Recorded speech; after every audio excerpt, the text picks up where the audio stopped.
التامات من شر ما خلق اعوذ بکلمات اللہ التامات من شر ما خلق اعوذ بکلمات اللہ التامات من شر ما خلق اعوذ باللہ السمیع العلیم من الشیطان الرجیم اعوذ باللہ السمیع العلیم من الشیطان الرجیم اعوذ باللہ السمیع العلیم من الشیطان الرجیم بسم اللہ الرحمن الرحیم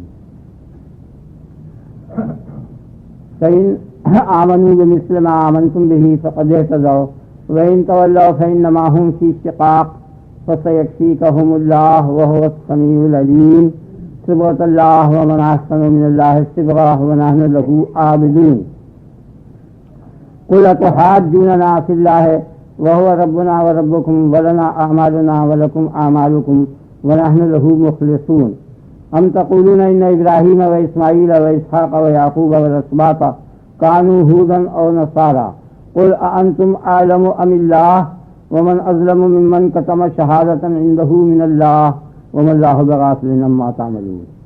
آج کیا ہے بس ایک آیت تو بھی ہے اس روز کے لیے جیسے بھی صورت ہے. فإن آمنوا بمثل ما آمنتم به فقد اهتدوا پس اگر وہ ایمان لے آئیں اس شے کی مثل پر کہ جس شے پر تم ایمان لائے ہو فقد اهتدوا تو وہ کامیاب ہو گئے اور ہدایت یافتہ ہو گئے. فإن آمنوا بمثل ما آمنتم به اگر یہ ہوتا فإن آمنوا بما آمنتم به تو معاملہ صاف تھا. اگر وہ ایمان لے آئے اس چیز پر کہ جس چیز پر تم ایمان لائے ہو تو وہ کامیاب ہو گئے. وہ زیادہ مشکل مقام ہے. فإن آمنوا بمثل ما آمنتم به لفظ اس میں ایک زائد ہے مثل کا قرآن شریف میں.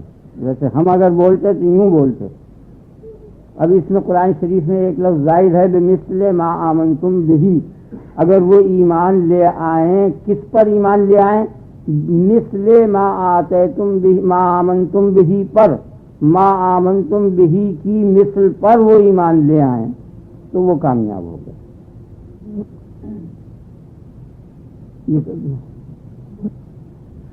تو اب ما آمنتم به کی جو مثل ہے وہ چیز کہ جس چیز پر تم ایمان لائے ہو. ما آمنتم به کا ترجمہ یہ ہے یعنی الذی آمنتم به وہ شے کہ جس شے پر تم ایمان لائے ہو اس شے کی مثل پر یہ یہودی اور نصرانی یہ مخالف جماعت اگر ایمان لے آئے تو وہ کامیاب ہو.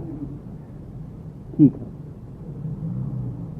تو اب جس شے پر تم ایمان لائے ہو یعنی ہم سب لوگ تمام مسلمان جس شے پر ایمان لائے ہیں جس دین کے اوپر اس دین کی کوئی مثل نہیں ہے. وہ بے مثل چیز ہے. اس کی مثل پر کیا ایمان لائیں گے کیونکہ اس دین کا جو جزء اعظم ہے وہ توحید ہے واحد ہے. خدا وحدہ لا شریک کی کوئی مثل نہیں ہے اس لیے اس کی مثل پر وہ کیا ایمان لائیں گے.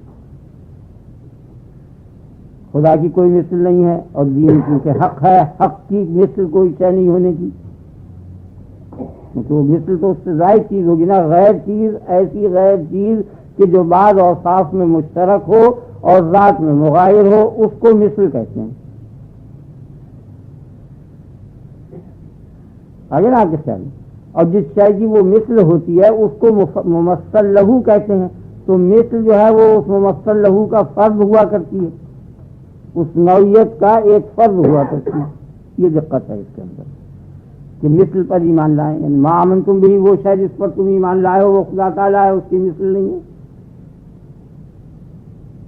اور اگر ما آمنتم به کے معنی یہ لو کہ دین اسلام تو دین اسلام بالکل حق ہے حق کی کوئی مثل نہیں. دین اسلام جیسا کوئی دین نہیں ہے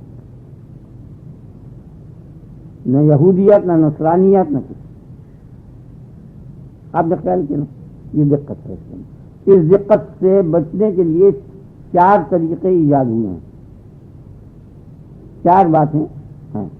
اگر وہ ایسا دین حاصل کر لیں کہ جیسا تمہارا دین ہے تو وہ کامیاب ہو گئے. اس کا یہ مطلب نہیں ہے کہ اس دین کی مثل کوئی دین ہے بلکہ اس دین کی مثل محال ہے اور وہ حاصل ہو نہیں سکتا. تو حاصل کیا نکلا؟ حاصل یہ نکلا کہ بفرض محال اس دین کی مثل کوئی اور دین ہو اور پھر وہ اس دین کو حاصل کر لیں تو بے شک کامیابی ہو جائے گی. یہ تعویل کی ہے. جمہور مفسرین نے یہ تعویل کی ہے اور یہ اس پر اعتماد ہے. یعنی اگر تبکیت کے لیے ہے، عاجز کرنے کے لیے ہے کہ کوئی دین اس کی مثل اگر کہیں مل جائے اور تلاش ہو، جیسے یہ کہا جاتا ہے کہ آپ کی رائے بالکل ٹھیک ہے، لیکن اگر آپ کی رائے اگر کوئی اور اس سے بہتر رائے ہو تو آپ اس پہ عمل کر لیجئے. تو مقصد یہ ہوا کرتا ہے کہ اس رائے سے بہتر کوئی اور رائے نہیں ہے. یہ مطلب نہیں ہے اس کا کہ دین کوئی کی مثل کوئی اور دین حق موجود ہے، بلکہ ان تو حرف شک کا ہے نا. یعنی بفرض محال اگر کوئی اور دین اس دین کی مثل ہے اور وہ ان کو حاصل ہو گیا تو وہ کامیاب ہو جائیں گے، لیکن چونکہ اس کے علاوہ کوئی اور دین ہے ہی نہیں، اس لیے وہ کامیاب نہیں ہوں گے. آیت کے معنی یہ ہے.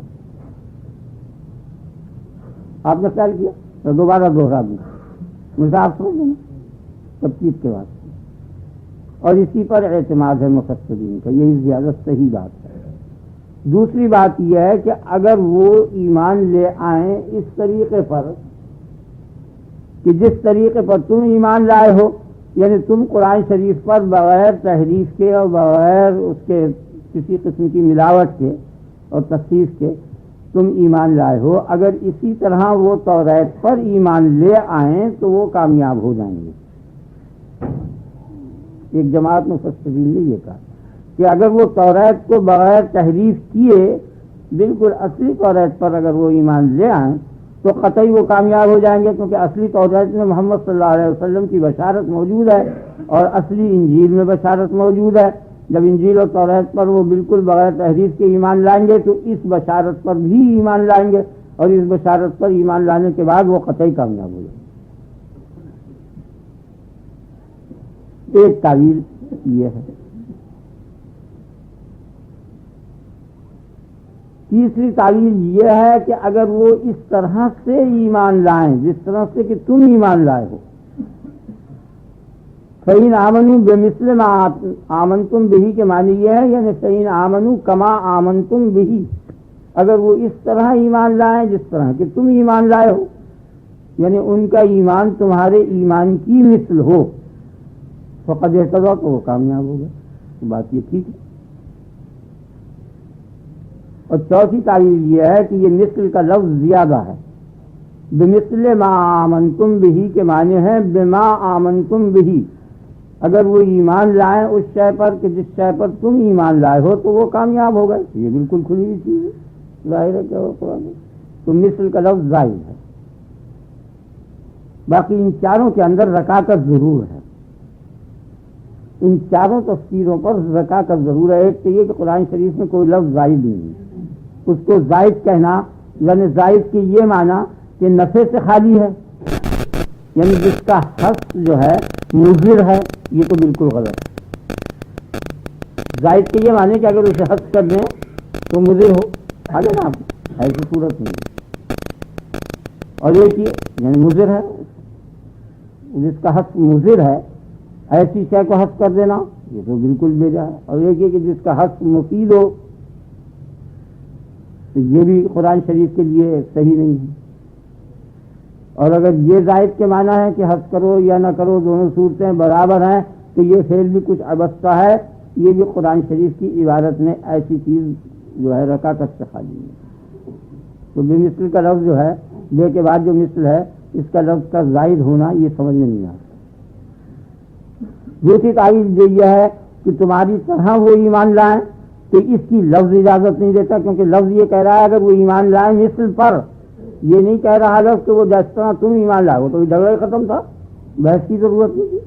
صحیح آمنوا کما آمنتم بہ، تو یہ بمثل ما آمنتم بہ کے کما آمنتم بہ معنی نکالنا یہ بہت بعید ہے، لفظ میں گنجائش نہیں ہے. آپ نے خیال کیا نا غلط ہے، میں کہہ رہا ہوں ٹھیک نہیں ہے. یعنی مفہوم صحیح ہو وہ اور بات ہے، مطلب یہی ہو، لیکن وہ مطلب اس عبارت سے نہیں نکلتا. یعنی اگر وہ ایمان لائیں اس طرح جس طرح تم ایمان لائے ہو، اور ایک بات یہ ہے کہ وہ ایمان لائیں اس شے پر کہ اس شے کی مثل پر کہ جس پر تم ایمان لائے ہو، دونوں میں بڑا فرق ہے. اس سے یہ معنی نکلتے نہیں کسی طرح. نکلے تو جب ایک معنی دوسرے معنی کو لازم ہو، یہ ایک معنی دوسرے معنی سے مفہوم اور سمجھے جاتے ہیں، لیکن یہ بات نہیں، میرے خیال میں صاف ہو گیا۔ اب جو یہ کہا کہ بفرض محال، تو ایسی تشبیہ دینی کہ اگر بفرض محال کوئی اور دین ہو اور اس دین پر وہ ایمان لے آئیں تو کامیاب ہو جائیں گے، اور یہ تبکیر کے لیے ہے، اور یعنی عاجز کرنے کے لیے ہے، اور کوئی دین ایسا ہے ہی نہیں جس پر وہ ایمان لائیں، تو وہ ہار کر پھر اسی دینی پر ایمان لائیں گے اور اسی کو حق سمجھیں گے۔ تو یہ بھی عبادت جو ہے، اس عبادت سے یہ مفہوم نہیں نکلتا۔ میرے خیال میں چاروں تعویلیں لگتی نہیں ہیں، اگر غلط نہیں ہے تو کم سے کم درجے میں رکاکت ضرور ہے، یعنی رکاکت کے یہ معنی کہ کھینچ تانچ کے کیا ہے اور اس کھینچنے کی دلیل نہیں ہے۔ ایک معنی کو دوسرے معنی کے لیے کھینچنا بغیر کسی دلیل کے، یہ ایک رکاکت کہلاتی ہے۔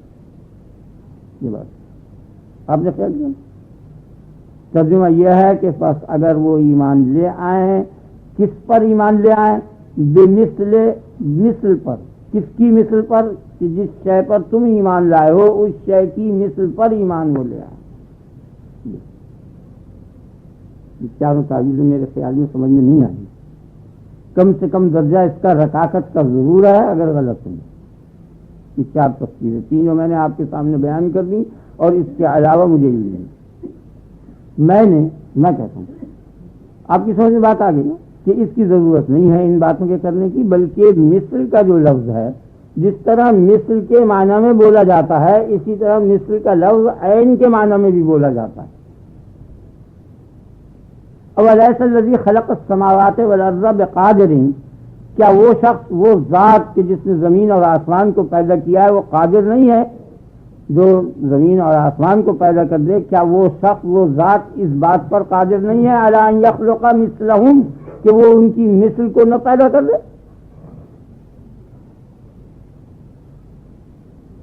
اور یہ ظاہر بات ہے کہ اللہ پاک جو پیدا کرے گا قیامت کے دن، وہ لوگوں کی مثل کو نہیں پیدا کرے گا بلکہ انہی کو پیدا کرے گا۔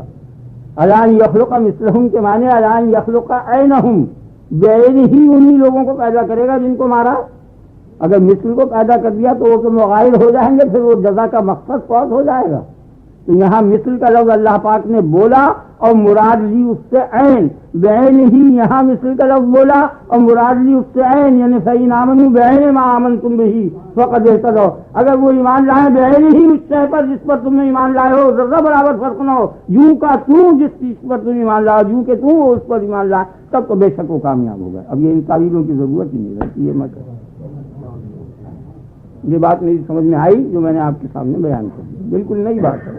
فَإِنْ آمَنُوا بِمِثْلِ مَا آمَنْتُمْ بِهِ کہ مثل کے معنی عین کے ہیں، لیکن یہ بھی کافی نہیں ہو سکتے، دلیل ہونی چاہیے کہ کیوں لیے قرآن میں مثل کے معنی عین کے۔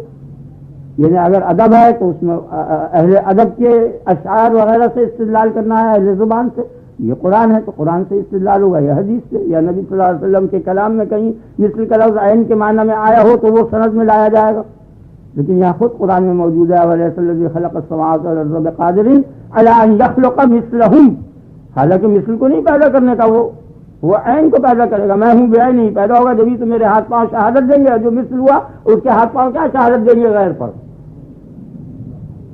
اعادہ جو ہے وہ عین کا ہوگا، بعین ہی اسی چیز کا اعادہ ہوگا، اسی شخص کا کہ جو مرا ہے وہی زندہ ہوگا، کوئی فرق نہیں ہوگا، وہ خوب پہچانے گا اپنے آپ کو، کیا اجزاء اسے پہچانیں گے سب کی، وہی شخص فلاں ابن فلاں ایسا ایسا جس نے جیسا میں۔ تو اس سے پتہ چل گیا کہ مثل کا لفظ عین کے معنی میں قرآن میں مستعمل ہوا ہے، تو اس دقت سے اب معنی اب ٹھیک ہوگا بالکل۔ کیا وجہ؟ فَإِنْ آمَنُوا بِمِثْلِ مَا آمَنْتُمْ بِهِ، اگر وہ ایمان لے آئیں بعین ہی اس شے پر، بمثل ما آمن کے معنی بعین ما آمنتم بہ، یعنی بعین ہی اس شے پر جس پر وہ ایمان لائیں۔ تم خدا پر ایمان لاؤ تو بعین ہی خدا پر وہ بھی ایمان لائے، تم نبی پر ایمان لاؤ بعین ہی وہ، تم روز جزا پر ایمان لاؤ بعین ہی وہ، بالکل تو ہے نا، فقد اہتدوا تو وہ کامیاب ہو۔ ٹھیک ہو گیا نا؟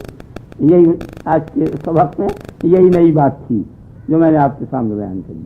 فَإِنْ آمَنُوا بِمِثْلِ مَا آمَنْتُمْ بِهِ فَقَدْ اهْتَدَوْا وَإِنْ تَوَلَّوْا فَإِنَّمَا هُمْ فِي شِقَاقٍ، اور اگر تولی کے معنی منہ پھیرنے کے، اعراض کرنے کے، وہ تمہاری طرح سے ایمان نہ لائیں، یا اس شے کے عین پر ایمان نہ لائیں، یا بعین ہی ان کا ایمان تمہارے ایمان جیسا نہ ہو، تو اس صورت میں تولی کی یہ معنی فَإِنَّمَا هُمْ فِي شِقَاقٍ، شقاق کے معنی خلاف، شقاق کے معنی مخالفت، شقاق کے معنی معاندت، شقاق کے معنی عداوت.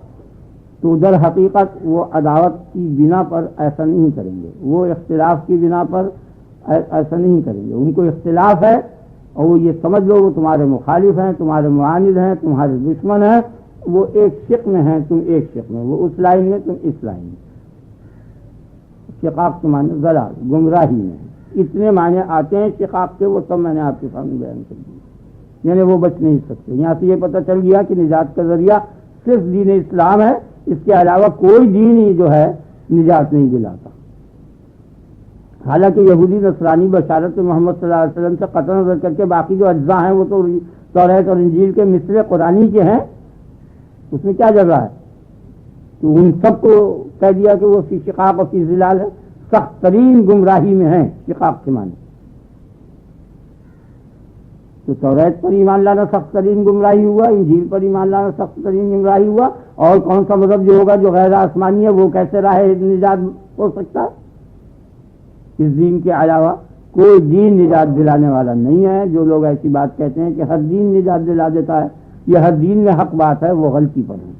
گمراہی ہے سخت اور بالکل نہیں. یہی دین ہے صرف واحد.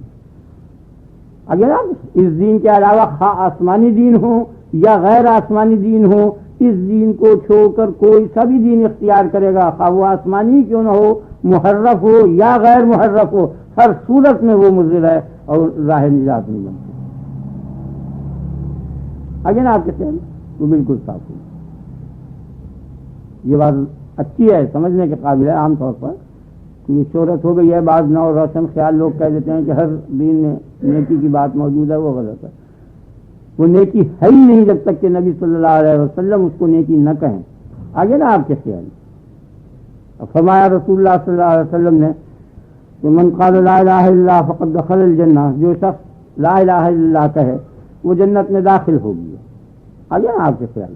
تو یہ لا الہ الا اللہ دخول جنت کا ذریعہ اس وقت بنے گا کہ جس وقت کہ محمد صلی اللہ علیہ وسلم نے کہا. اگر وہ نہ کہتے اور اپنی رائے سے کوئی لا الہ الا اللہ کہتا تو دخول جنت کا ذریعہ نہ بنتا ہو. کیونکہ ایسی جماعت ہے جو ان کی نبوت کی منکر ہے اور لا الہ الا اللہ کہتی ہے. کیا میرے خیال سے مسئلے کی توضیح ہو گئی جی. اچھا، اب جب وہ دشمنی میں ہیں اور بڑی سخت گمراہی میں ہیں اور تمہاری ہاتھ میں لگے ہوئے ہیں تو تم کو ان سے ڈرنا نہیں چاہیے اور گھبرانا نہیں چاہیے. فَسَيَكْفِيكَهُمُ اللَّهُ، ان قریب تجھ کو اللہ ان سے کفایت کرے گا. کفایت جب اس شے کے ساتھ منسوب ہو تو در حقیقت وہ ذات مقصود نہیں ہوا کرتی بلکہ اس کا فعل مقصود ہوتا ہے. یعنی مطلب یہ ہے کہ کفایت کے معنی یہاں بچانے کے ہیں. ان قریب بچا دے گا تجھ کو ان سے اللہ، یعنی ان سے کیا؟ ان کی ذات سے بچنے میں نہیں، ان کے شر سے، ان کی عداوت سے. اللہ تعالیٰ وہ چونکہ نہایت سخت عداوت میں ہیں اس لیے، اور تمہارے دشمن ہیں تو تمہاری دشمنی، ان کی دشمنی تمہارے لیے کچھ نہیں اثر کرنے کی. ان کی دشمنی سے اللہ تعالیٰ تم کو بچائے گا. تو ہمارے یہ ہوئے فَسَيَكْفِيكَهُمْ نہیں، فَسَيَكْفِيكَ شِقَاقَهُمْ. اللہ تعالیٰ ان کی شقاق اور ان کی دشمنی سے تجھ کو بچائے گا، کفایت کرے گا یعنی بچائے گا. وہ سمیع العلیم، کیونکہ وہ سنتا بھی ہے اور جانتا بھی ہے. جو وہ دشمنی کر رہے ہیں اور دشمنی کی باتیں کرتے ہیں وہ ان کو وہ خوب جانتا ہے، اور جو تم ہدایت کی باتیں کہہ رہے ہو ان سے وہ سن رہا ہے. وہ سمیع بھی ہے اور علیم بھی ہے. اور یہاں ایک بات یہ بھی سمجھ میں آ جانی چاہیے کہ سمیع اور چیز ہے اور علیم اور چیز ہے. اگر سمیع اور علیم ایک ہوتے تو تکرار ہو جاتی دو لوگوں. اس لیے سماعت الگ چیز ہے اور علم الگ چیز ہے. یعنی اللہ تعالیٰ سنتا بھی ہے اور جانتا بھی ہے دونوں بات. اسی طرح دیکھتا بھی ہے، اور اس کے دیکھنے کی قوت کچھ ہی ہو، کیسی ہو، الگ. یعنی ہم صرف رنگوں کو دیکھتے ہیں، وہ ہر چیز کو رنگ ہو یا رنگ والی ہو یا ایسی شے ہو جو نہ رنگ ہو نہ رنگ والی ہو، سب کو دیکھتا ہے. انہ بکل شیء بصیر، وہ ہر شے کو دیکھتا ہے. خیال آگے نا آپ کے. جیسے چکھنے کی چیز ہے یہ ہم دیکھ نہیں سکتے، چکھ ہی سکتے ہیں. چھونے کی چیز ہے وہ دیکھ نہیں سکتے. سننے کی چیز ہے وہ دیکھ نہیں سکتے، سن سکتے ہیں. لیکن وہ ہر شے کو جو سننے سے تعلق رکھتی ہو یا چھونے سے تعلق رکھتی ہو سب کو دیکھتا ہے. اسی طرح سے اس کی سماعت ہے تو اس کا کوئی اندازہ کر نہیں سکتا.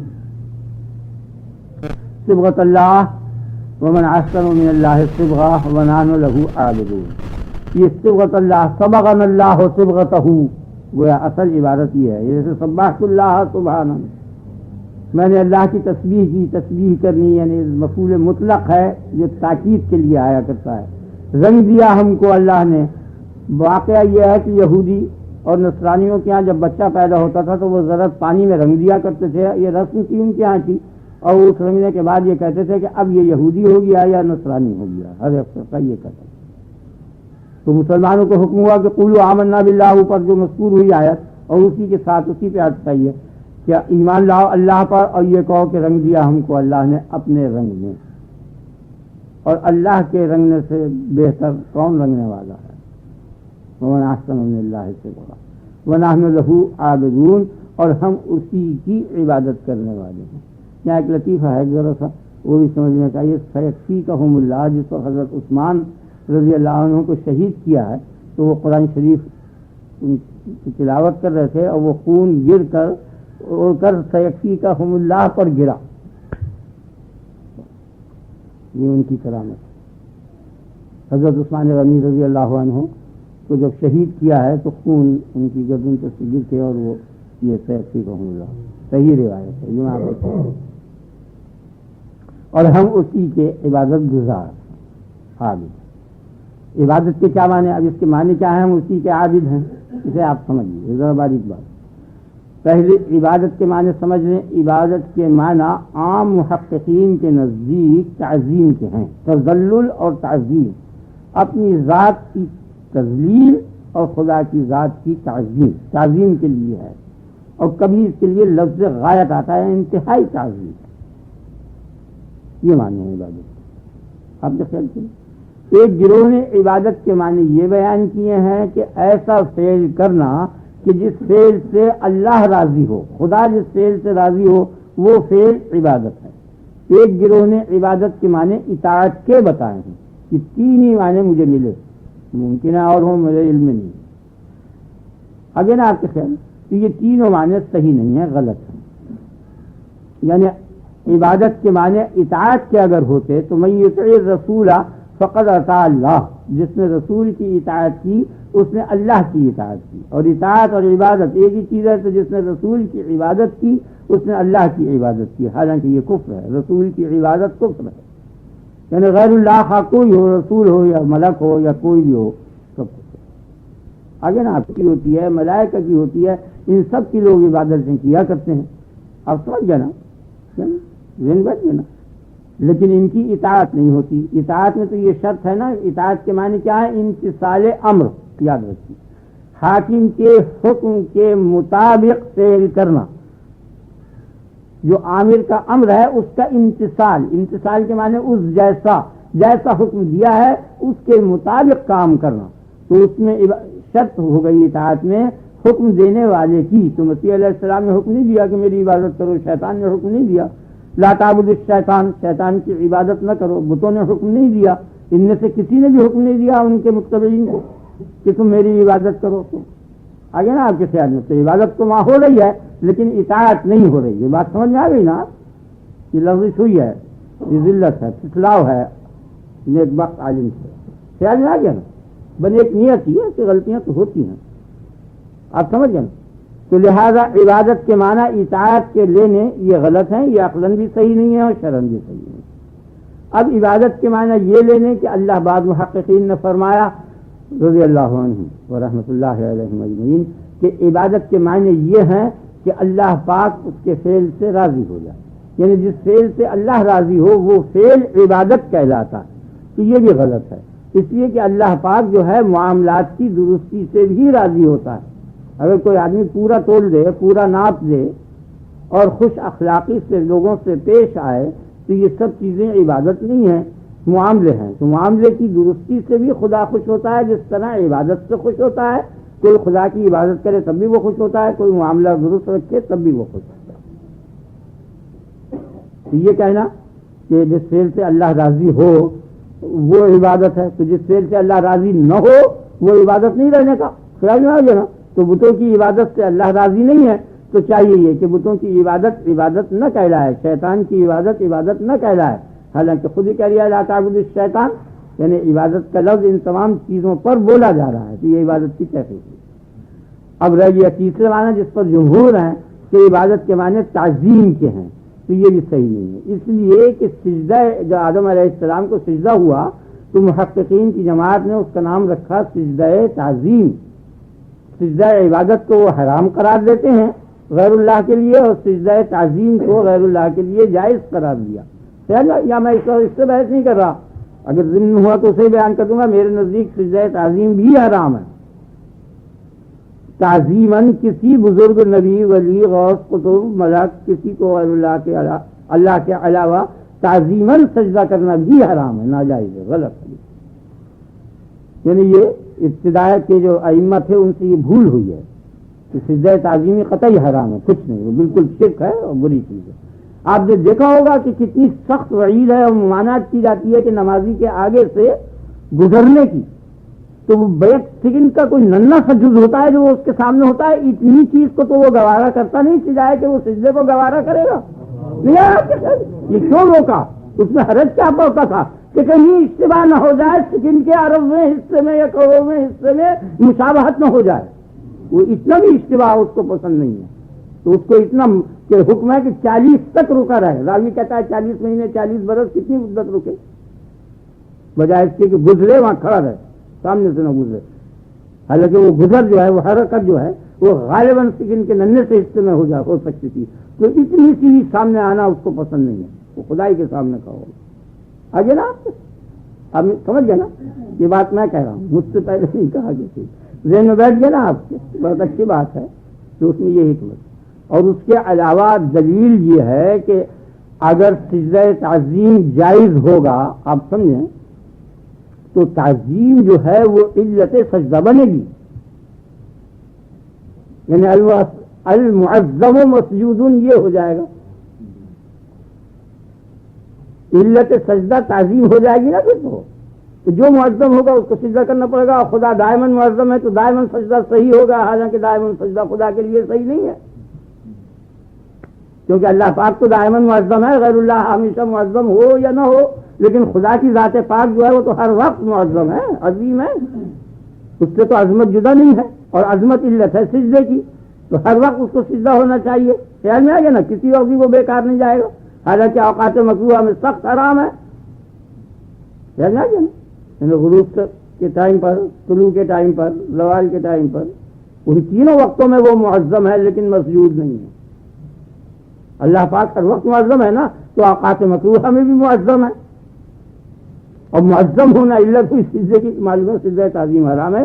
یہ جن لوگوں نے یہ ایسی تعویلیں کی ہیں، ہمارے ہاں کے جو علماء ہیں متقدمین، ان سے بھی یہ کچھ بھول ہوئی ہے، اور آج کل کے لوگوں کا تو کچھ نہیں، وہ جس کو چاہتے ہیں سجدہ کرا دیتے ہیں اور ایسی باتیں کرتے ہیں، یہ سب بہت غفلت ہے۔ اللہ تعالیٰ ان پر اور ہم پر سب پر رحم کرے۔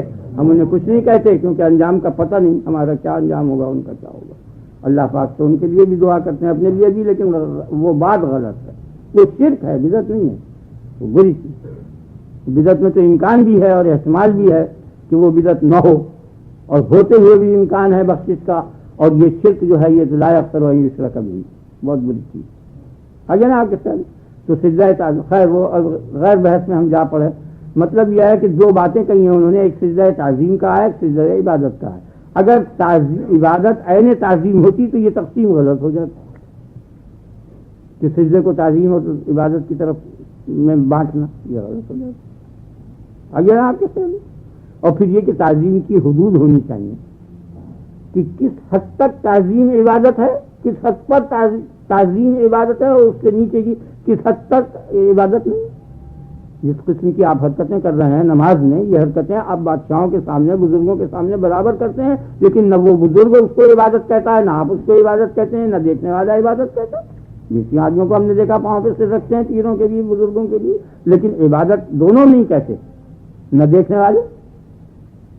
آپ کسی کو دیکھیں کہ کسی کے قدموں پر سر رکھ دے کوئی، تو آپ اس کو یہ نہیں کہنے کہ یہ ان کی عبادت کر رہا ہے، اور جو کرنے والا ہے وہ بھی یہ سمجھ رہا ہے کہ میں ان کی عبادت نہیں کر رہا ہوں، اور جس کے قدموں پر سر رکھا ہے وہ بھی یہ سمجھتا ہے کہ یہ میری عبادت نہیں کر رہا، لیکن تعظیم کی غایت وہاں موجود ہے، انتہائی تعظیم متحقق ہے، لیکن عبادت نہیں ہے.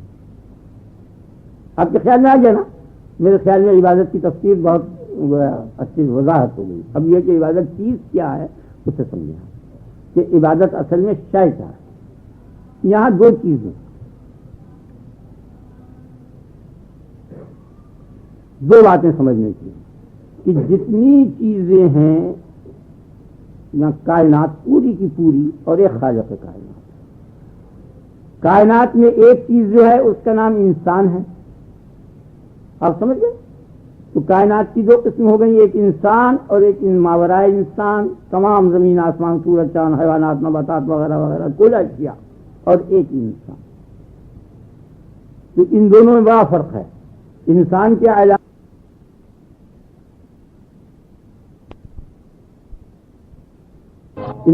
علاوہ جتنی بھی چیزیں ہیں وہ برابر ایک دوسرے میں خرچ ہو رہی ہے اور صرف ہو رہی ہے.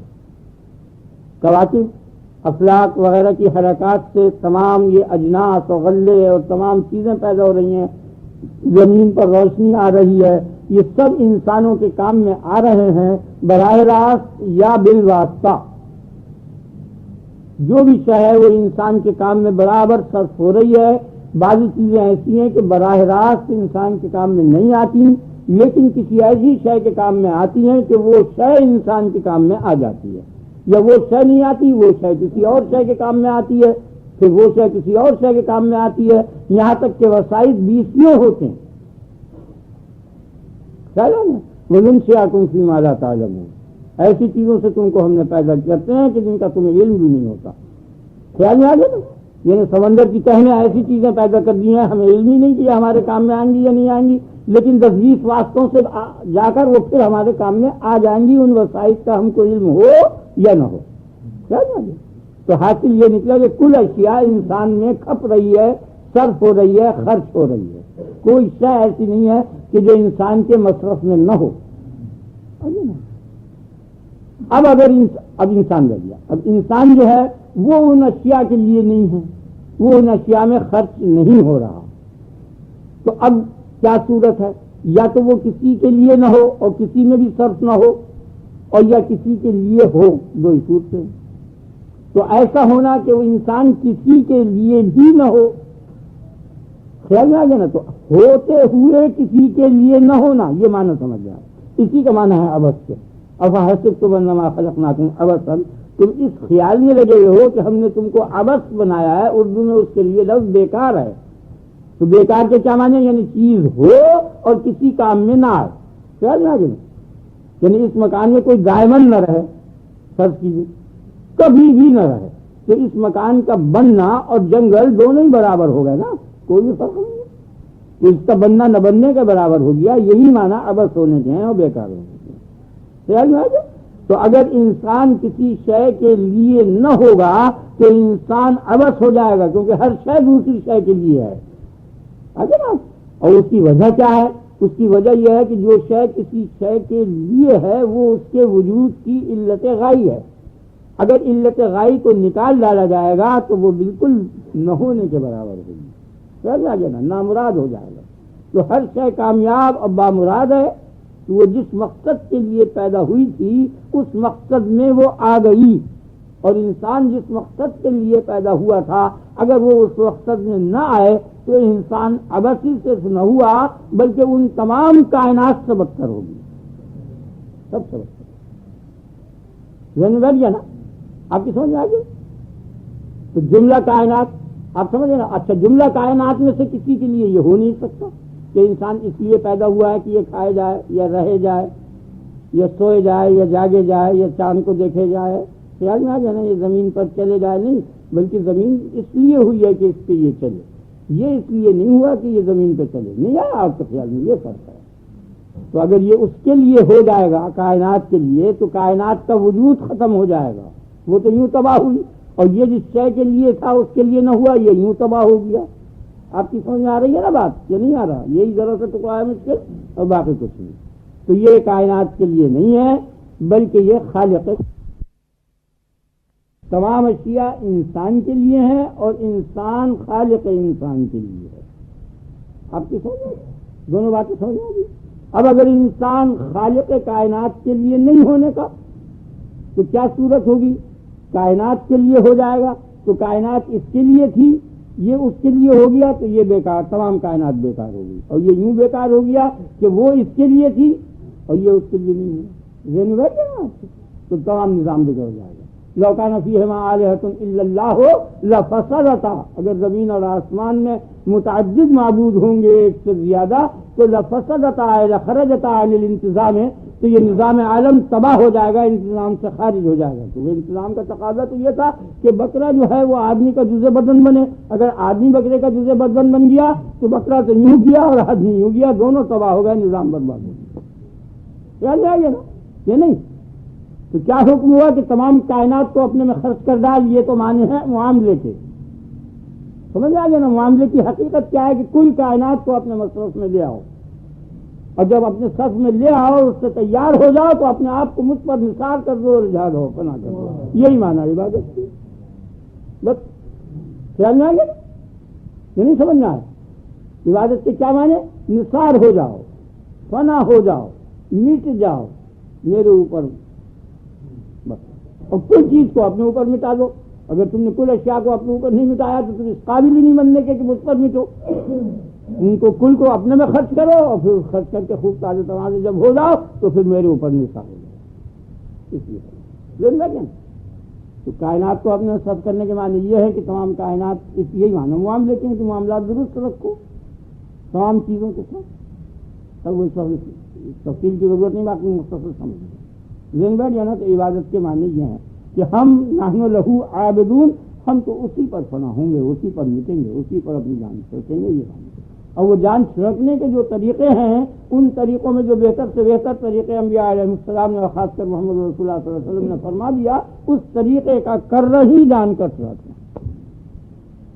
ذہن بیٹھ گیا نا؟ اب کو تو عقلی دلیل سے بھی سمجھا دوں، باقی مضمون سمجھ میں آ گیا نا؟ ذہن بیٹھ گیا۔ اب لہو کے کیا معنی؟ یعنی اسی کے لیے جب یہ آپ کو علم ہو گیا کہ ہم محتاج ہیں تو لابد احتیاج کے رفع کرنے کا تصور دل میں آئے گا کہ کوئی نہ کوئی اس حاجت کو رفع کرے۔ تو حاجت کا رفع ہونا موقوف ہے تین چیزوں پر۔ پہلی شرط تو یہ ہے کہ وہ شخص اس حاجت سے واقف ہو۔ اگر آپ کوئی ذکر نہ کریں اور مجھے ضرورت ہے کسی شے کی اور میں اپنی زبان سے یہ نہ کہوں کہ مجھے 1 روپے کی ضرورت ہے تو آپ مجھے دیں گے کیا؟ میں آپ کے علم میں حاجت کو لاؤں گا، خیال میں آ گیا نا؟ تو حاجت کا پورا کرنے والے کے لیے لازمی ہے کہ حاجت کا عرفان اور علم ہو اس کو۔ پھر علم بھی کافی نہیں ہے، کیونکہ اب مجھے علم ہے کہ یہ شخص مانگ رہا ہے 1 پیسہ دو، میں بھوکا مر رہا ہوں، میں نے جیب میں دیکھا پیسہ بھی نہیں ہے تو میں اس کی حاجت پوری نہیں کر سکتا باوجود کہ علم ہے۔ دوسری شرط یہ ہے کہ قدرت ہو حاجت کے پورا کرنے کی۔ آپ کی سمجھ میں بات آ گئی؟ پہلی شرط یہ کہ علم ہو، دوسری شرط یہ ہے کہ قدرت ہو۔ اچھا اب قدرت بھی ہے، پیسے بھی ہیں جیب میں، خیال میں آ گیا نا؟ وہ کہہ رہا بابا بڑا ثواب ہوگا، یہ ہوگا وہ ہوگا، دے دو، لیکن بیسیوں کہتے ہیں، کسی ایک آدھ کو دیتے ہیں اور بہتوں کو چھوڑ کے چلے جاتے ہیں، نہیں آیا اور بعض اوقات سبھی کو چھوڑ دیتے ہیں کہ بابا معاف کر، زیادہ آٹا تو کہاں آگے بڑھ کر پیسے گلے میں جیب میں سب جگہ ہوتے ذہن میں بیٹھ گیا نا؟ تو وہ طبیعت کے اندر کیفیت ہونی چاہیے کہ جو حاجت کے پورا کرنے کی طرف لائے، اسی کا نام رحمت ہے۔ سمجھ میں آ گیا نا؟ تو علم اور قدرت اور رحمت تین چیزیں جس میں جمع ہوں گی وہ شخص جو ہے حاجت کو محتاج کی پورا کر سکے گا اور کرے گا۔ اور جس میں تینوں نہیں ہونے کی، دو ہوں یا ایک ہو یا ایک بھی نہ ہو، وہ نہیں، وہ سوائے اللہ کے کسی میں بھی نہیں ہے۔ اس لیے حاجتوں کا پورا کرنا صرف خاصہ خداوندی ہے، غیر اللہ حاجت پوری نہیں کر سکتا۔ اب ان تینوں تصور کے بعد اس کے ساتھ ایک اور شے ہے لازمی کہ یہ علم ہونا چاہیے کہ یہ تینوں باتیں اس کے اندر جمع ہیں، دوسرے میں نہیں ہیں۔ اگر یہ خیال ہوگا کہ دوسرے میں بھی ہیں تو توجہ پوری نہیں ہونے کی اس کی طرف مانگنے کے لیے کہ اگر دے نہ دے آگے جا کے لے لوں گا، دوسرا بھی دے سکتا ہے، نہیں آیا تو خیر میں ذہن بیٹھ گیا نا؟ اسی کے معنی ہے توحید تام کے کہ یہ خصلت دوسرے میں نہیں ہے، ذہن میں بیٹھ گیا نا؟ بس نحن لہو عابدون کے یہ معنی ہے کہ عبادت کے قابل، معبودیت کے قابل یہی ہے اور کوئی نہیں، اسی پہ جان چھڑکیں گے، غیر پہ نہیں کرنا۔ آپ کی سمجھ میں آ گئی؟ اللہ تعالیٰ آپ کو مجھ کو دونوں کو توفیق عنایت کرے. اللہ تبارک و تعالیٰ آپ کا مجھ پر دونوں پر رحم کرے. قل تحاجوننا فی اللہ وهو ربنا وربکم ولنا اعمالنا ولکم اعمالکم ونحن له مخلصون. اتحاجوننا یہ برابر کئی رکوع سے مناظرہ چل رہا ہے یہود و نصرانی سے.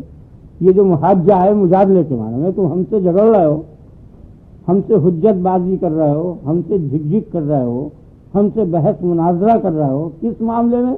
فی اللہ، اللہ میں. اللہ میں نہیں بلکہ اللہ کے معاملے میں. کیونکہ وہ یہ کہتے تھے کہ اگر تم نبی برحق ہوتے تو ہم میں سے ہوتے. تمام انبیاء علیہ السلام ہم میں سے آئے ہیں. اہل کتاب یہ کہتے تھے. تو بنی اسرائیل تو کہا ان سے کہو کہ تم ہم سے جھگڑ رہے ہو اس معاملے میں، اللہ کے معاملے میں. اللہ کے معاملے میں نہیں جھگڑنا چاہیے. کیوں؟ وہ ربنا و ربکم، وہ ہمارا بھی رب ہے اور تمہارا بھی رب ہے. خیال میں آ گیا نا؟ جب وہ ہمارا رب ہوا تو رب ہونا جو ہے یہ انعام کی علت ہے. وہ رب ہے، خالق ہے، مالک ہے، جس پر چاہے انعام کر دے اپنی مخلوق میں سے. تم بھی اس کی مخلوق ہو، ہم بھی اس کی مخلوق ہیں. تم پر بھی مخلوق ہونے کی حیثیت سے اس نے انعام کر کے 20 نبیوں کو بھیج دیا. ہم پر بھی اس نے مہربانی کر کے ایک بڑے عظیم شان نبی کو بھیج دیا. یہ تو ربوبیت کی صفت ہے. جب دونوں طرف ایک ہے تو جو مالک ہے وہ کبھی ادھر بھیج دے کبھی ادھر بھیج دے. یہ جھگڑنے کی چیز کیا ہے؟ آپ سمجھ گئے نا عبادت کا مطلب. اور پھر اس کے بعد جو عمل ہوگا وہ تمہارا عمل تمہارے ساتھ، ہمارا عمل ہمارے ساتھ. اور ہم تو صرف اسی کے لیے اخلاص کرتے ہیں. مخلص خالص عبادت اسی کے لیے کرتے ہیں. یعنی نیت اسی کی ہوتی ہے، دوسری نہیں ہوتی ہے، جو میں نے ابھی ٹکڑا اوپر بیان کر دیا. یعنی الوہیت کی خصلتوں کے ساتھ ساتھ غیر اللہ میں سے الوہیت کی نفی. یہ معنی اخلاص سے. آپ کی سمجھ آئی؟ ام تقولون ان ابراہیم و اسماعیل و اسحاق و یعقوب والاسباط کانوا ھودا او نصارا. کیا بات ہے؟ کیا کہتے ہو یہ بات کہ ابراہیم و اسماعیل و اسحاق و یعقوب برابر تم یہی کہہ چلے جا رہا ہو پوتے ان کے یہ یہودی تھے یا نصرانی؟ اتنی موٹی بات نہیں سمجھتے؟ وما انزلت التوراۃ والانجیل الا من بعد افلا تعقلون. کیا ہو گیا؟ کتنے بے عقل ہو کہ ابراہیم خلیل اللہ اور ان تمام انبیاء علیہ السلام کے بہت بعد توریت نازل ہوئی تھی جب جا کے یہودیت ہوئی، اور بہت بعد انجیل نازل ہوئی تھی جب جا کے نصرانیت ہوئی. تو وہ کیسے پہلے لوگ پچھلوں کے مذہب پر ہو سکتے ہیں؟ یہ اللہ فرماتا ہے. آگے آتی آیت وما انزلت التوراۃ والانجیل الا من بعد افلا تعقلون. بڑے بے عقل ہو. ابراہیم خلیل اللہ کا مذہب جو ہے وہ کیسے ہو سکتا ہے توریت کا؟ ان کا مذہب کیسے انجیل کا ہو سکتا ہے؟ یہ دونوں ان کے بعد نازل ہوئے. آپ سمجھ گئے نا؟ اصلی دلیل تو یہ آگے یہ کہتا ہے، یہ تحدید ہے. قل اانتم اعلم ام اللہ. کیا تم جانتے ہو اس بات کو یا اللہ جانتا ہے؟ تم کچھ نہیں جانتے. آپ سمجھ گئے نا؟ ومن اظلم ممن کتم شہادۃ عنده من اللہ. اور کون بڑا ظالم عمل تھا؟ یہ بھی ذرا مشکل مقام ہے عبادت کے لحاظ سے. ومن اظلم ممن کتم شہادۃ عنده من اللہ. یہاں شبہ ہوا ہے بعض مفسرین کو، یعنی یہ ہو سکتا ہے کہ کون شہادت کو چھپائے. جو بھی شہادت کو چھپائے وہ اس سے بڑا ظالم کون ہو سکتا ہے اللہ سے. یعنی اگر اللہ چھپائے یا ہم چھپائیں تو ہم سے بڑا ظالم کیوں ہو سکتا ہے؟ یہ مطلب نہیں، بلکہ کون بڑا ظالم ہے اس شخص سے جو چھپائے شہادت کو. کون سی شہادت کو؟ شہادت عنده، جو شہادت اس کے پاس موجود ہے. اور وہ کہاں سے آئی ہے؟ من اللہ، اللہ کی طرف سے. جو اس شخص کو شہادت مل چکی، اس شہادت کو جو چھپائے اس سے بڑا ظالم کون ہے؟ اب بالکل سمجھ، اللہ کی طرف سے توریت انجیل میں شہادت موجود ہے، اور اگر نہیں ہے تو فاتو بالتوراۃ فاتلوها ان کنتم صادقین. لاؤ توریت کو اور اس کو پڑھو اگر تم سچے ہو. ہے نا؟ وما اللہ بغافل عما تعملون. تحدید ہے، ڈانٹ ہے، دھمکی ہے. اللہ تعالیٰ تمہارے اعمال سے بے خبر نہیں ہے. تو کہ ایک آیت رہ گئی. تلک امۃ قد خلت لها ما کسبت ولکم ما کسبتم ولا تسألون عما كانوا يعملون. سپارے کے ختم ہونے میں اب یہ انشاءاللہ اگلے سوال. اب آپ اپنے رب کی بڑائی بیان کر لیں زیادہ سے زیادہ جتنی بڑائی ہو سکے، اور اس کے بعد نبی صلی اللہ علیہ وسلم پڑھیں. اللہ اکبر کبیرہ والحمدللہ کثیرہ وسبحان اللہ بکرۃ واسیلہ. اللہ اللہ اللہ سبحان اللہ سبحان اللہ سبحان اللہ وبحمدہ سبحان اللہ العظیم. لا الہ الا انت سبحانک انی کنت من الظالمین. اللهم صل على نبينا ومرشدنا مولانا محمد وآله وأصحابه أجمعين. اللهم بارك على محمد وعلى آل محمد كما باركت على إبراهيم وعلى آل إبراهيم إنك حميد مجيد. اللهم إنا نسألك العفو والعافية في الدنيا والآخرة. اللهم إنا نسألك العفو والعافية في الدنيا والآخرة. اللهم إنا نسألك العفو والعافية في الدنيا والآخرة. اللهم إنا نسألك اليقين. اللهم إنا نسألك اليقين. اللهم إنا نسألك اليقين. ربنا ربنا ربنا لا تزغ قلوبنا بعد إذ هديتنا وهب لنا من لدنك رحمة إنك أنت الوهاب. سبحان ربك رب العزة عما يصفون وسلام على المرسلين.